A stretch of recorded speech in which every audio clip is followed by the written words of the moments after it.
Hai, Assalamualaikum. Nama saya Muhammad Hafiz bin Muhammad Tajri. Nombor kad matrik 11 DKA 19F1033 dari kelas DKA 3C Politeknik Melaka. So jadi untuk case study geotechnical untuk soalan nombor 2, saya perlu buat video mengenai kaedah pembinaan di Malaysia, urutan pembinaan dan komponen projek pembinaan. So kita akan pergi satu persatu. Yang pertama sekali adalah kaedah pembinaan.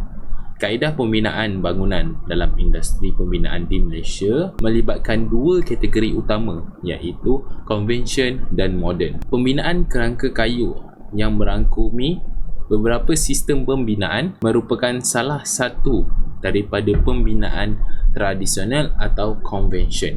Walau bagaimanapun, pembangunan dalam kaedah pembinaan telah mengubah banyak kaedah pengelasan dalam kaedah moden. Memandangkan permintaan dalam pembinaan di Malaysia semakin meningkat, industri pembinaan Malaysia sedang mengalami proses perubahan daripada teknologi sedia ada ke teknologi yang terkini.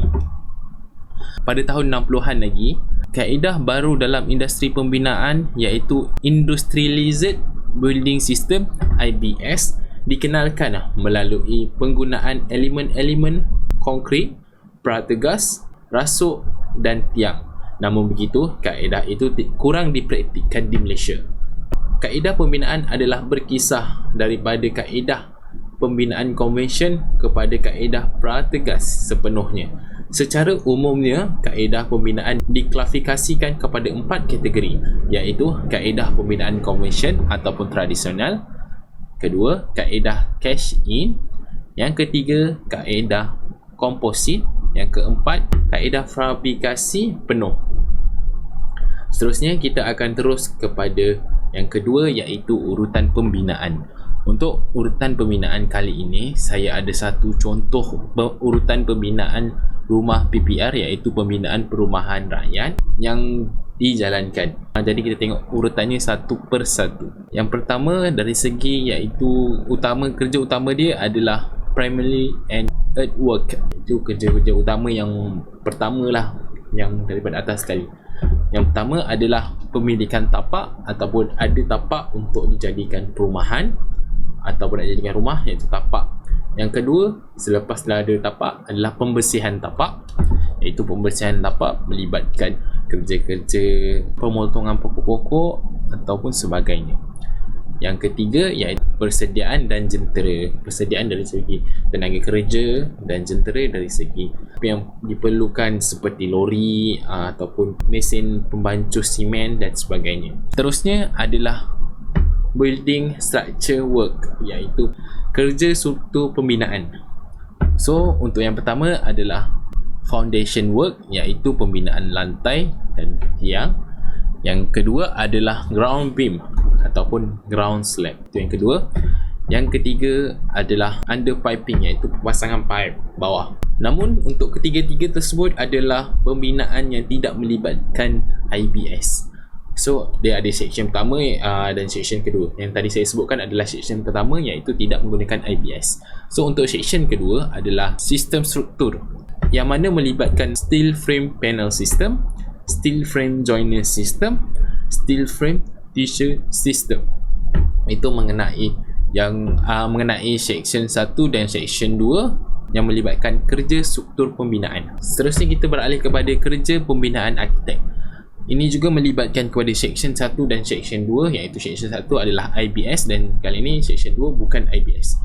Yang mana section 1 ialah metal roof system with aluminium, iaitu sand wall system yang kedua, dan pintu dan tingkap, pembinaan pintu dan tingkap. Manakala section 2 yang pertama adalah non-IBS, iaitu skim coating, yang kedua ceiling work, yang ketiga floor scading, yang keempat toilet floor tiles dan wall tile, dan yang kelima iaitu painting, iaitu cat. Dan manakala yang terakhir adalah mengenai building mechanical and electrical work.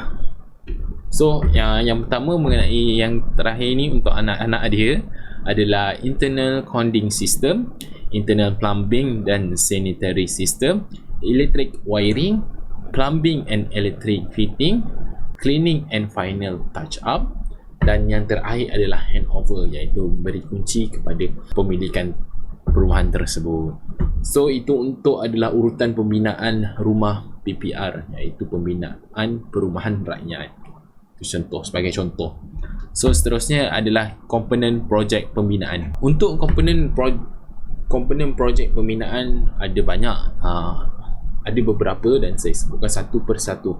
Jadi untuk yang pertama adalah komponen struktur. Komponen struktur ni adalah merangkumi seperti rasuk. Untuk rasuk ada beberapa jenis rasuk, iaitu rasuk utama, rasuk kedua, rasuk pengikat, dan yang terakhir adalah rasuk tepi. Manakala yang lain pula adalah papak, iaitu papak adalah merupakan lantai, dan ada beberapa juga jenis papak, iaitu papak rintang sehala, papak dua hala, papak pipih. Dan yang seterusnya pula adalah dinding konkrit. Dinding konkrit ni lebih kepada IBS dan bukan IBS. Iaitu IBS adalah yang pembinaannya moden, yang lebih daripada baru dan digunakan di Malaysia, dan yang bukan IBS adalah yang tradisional, convention ataupun moden.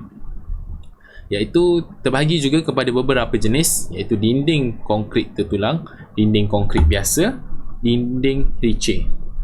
So seterusnya adalah tangga. Tangga juga ada dua jenis tangga yang disertakan di sini, iaitu rentangan lintang tangga dan rentangan memanjang. Seterusnya adalah tiang. Tiang juga terdapat beberapa jenis tiang, iaitu tiang rembat, tidak dirembat, pendek dan langsing. Itu saja untuk komponen projek pembinaan. Jadi itu saja, kesimpulannya akan disertakan di soalan yang ketiga, iaitu presentation video seterusnya. Sekian, terima kasih.